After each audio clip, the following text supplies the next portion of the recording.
നമസ്കാരം, ഏഷ്യൻ കാഫിലേക്ക് സ്വാഗതം. കുറ്റിക്കാട്ടൂർ മുസ്ലിം യത്തീംഖാന കമ്മിറ്റിയുമായി മുസ്ലിം ജമായത്ത് കമ്മിറ്റി വർഷങ്ങൾ നീണ്ട നിയമ പോരാട്ടമാണ് നടത്തിയത്.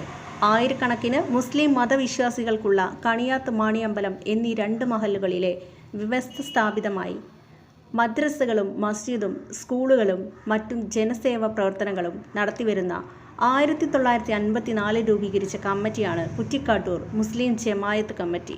1987 കുറ്റിക്കാട്ടൂർ മുസ്ലിം ജമായത്ത് കമ്മിറ്റിയുടെ കീഴിൽ കുറ്റിക്കാട്ടൂരിൽ ഒരു ഓർഫനേജ് സ്ഥാപിക്കുവാൻ തീരുമാനിക്കുകയും അതിനുവേണ്ടി പ്രവർത്തനങ്ങൾ നടത്തുകയും പ്രഭാഷണ പരമ്പരയിലൂടെയും ഇരുമഹലിലെയും ജനങ്ങളിൽ നിന്നും മറ്റും തുക പിരിച്ചെടുത്തും ധർമ്മിഷ്ഠരിൽ നിന്നും അവരവർക്ക് കഴിയാവുന്ന രീതിയിൽ ഭൂമിയായും മറ്റു വസ്തുക്കളായും ദാനങ്ങൾ സ്വീകരിച്ചും ജമായത്ത് കമ്മിറ്റിക്ക് കീഴിൽ കുറ്റിക്കാട്ടൂരിൻ്റെ ഹൃദയഭാഗത്ത് മുസ്ലിം യത്തീംഖാന സ്ഥാപിച്ചു. മഹല്ല നിവാസികളുടെയും പ്രവാസികളുടെയുമെല്ലാം നിസ്വാർത്ഥ സഹായ സഹകരണങ്ങൾ കൊണ്ട് യത്തീംഖാനയും അനുബന്ധ സ്ഥാപനങ്ങളും വലിയ പുരോഗതി കൈവരിച്ചു. അവിടെ നടക്കുന്ന എല്ലാ പരിപാടികളിലും 2 മഹലിലെയും ജനങ്ങൾ സജീവമായി പങ്കെടുത്തു. ഇതിനിടെ യത്തീംഖാനയുടെ പ്രവർത്തന സൗകര്യങ്ങൾക്ക് വേണ്ടി ജമായത്ത് കമ്മിറ്റിക്ക് കീഴിൽ ഒരു സബ് കമ്മിറ്റി രൂപീകരിച്ചു.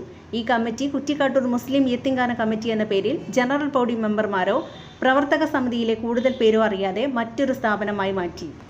യത്തീംഖാന നടക്കുന്ന 2 ഏക്കർ സ്ഥലം സ്വകാര്യമായി ഏതാനും ആളുകൾ സ്വാർത്ഥ താൽപര്യം മാത്രം കണ്ട് ജമായത്ത് പ്രസിഡന്റിനെ കൊണ്ട് ഒരു ആധാരം രജിസ്റ്റർ ചെയ്തു അനധികൃതമായി കൈവശപ്പെടുത്തുകയായിരുന്നു. ജമായത്ത് കമ്മിറ്റിയുടെ കീഴിൽ എന്നത് മാറ്റി മറ്റൊരു സ്വതന്ത്ര കമ്മിറ്റിയായി മഹല്ല് ജനറൽ ബോഡി മെമ്പർമാർ അറിയാതെ 1999 മുതൽ അന്യായമായി യത്തീംഖാനയുടെ ഭരണം നടത്തിവരികയായിരുന്നു. ഈ കാലമത്രയും മുസ്ലിം ജമായത്ത് കമ്മിറ്റിയുടെയും യത്തീംഖാനയുടെയും ഭാരവാഹികൾ ഒരേ ആളുകളായിരുന്നു. 2005 മുസ്ലിം ജമായത്ത് കമ്മിറ്റിക്ക് പുതിയ ഭാരവാഹികൾ അടങ്ങിയ കമ്മിറ്റി നിലവിൽ വന്നു. പുതിയ കമ്മിറ്റിയിൽ നിന്ന് റെക്കോർഡുകൾ വാങ്ങിയപ്പോൾ നേരത്തെ പറഞ്ഞ യത്തീംഖാന നിലകൊള്ളുന്ന സ്ഥലത്തിൻ്റെ ആധാരങ്ങളോ മറ്റു രേഖകളോ തന്നില്ല. 1997 മുമ്പുള്ള മിനിറ്റ്സ് പോലും തന്നില്ല. നഷ്ടപ്പെട്ടു പോയി എന്നാണ് പറഞ്ഞത്.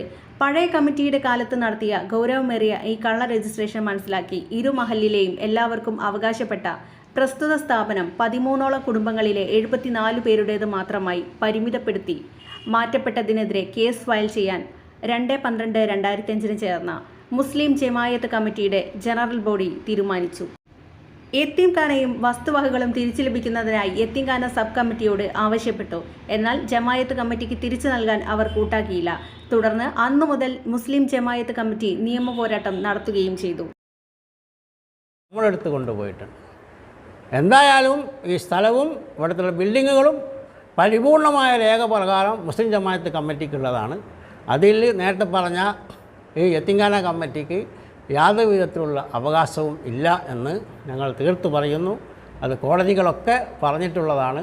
ഇത്ര മാത്രമേ ഈ വിഷയത്തെ സംബന്ധിച്ച്. കുറ്റിക്കാട്ടൂർ മുസ്ലിം ഓർഫനേജിൽ വിളിച്ചു ചേർത്ത വാർത്താ സമ്മേളനത്തിൽ Jamaat committee president Pengattil Ahmed Haji, general secretary AP Saleem Haji, treasurer NK Yusuf Haji, vice president K Marakkar Haji, E Mujeeb Rahman, Panikkarthodi Aboobacker Haji, TK Aboobacker Haji, Thirumangalath Kunhikoya, Marakkar Haji Magniyatt, MM Saidalavi, Rasheed Parayil, Faisal Kizhakkayil, Gafoor Anakkuzhikkara എന്നിവർ പങ്കെടുത്തു.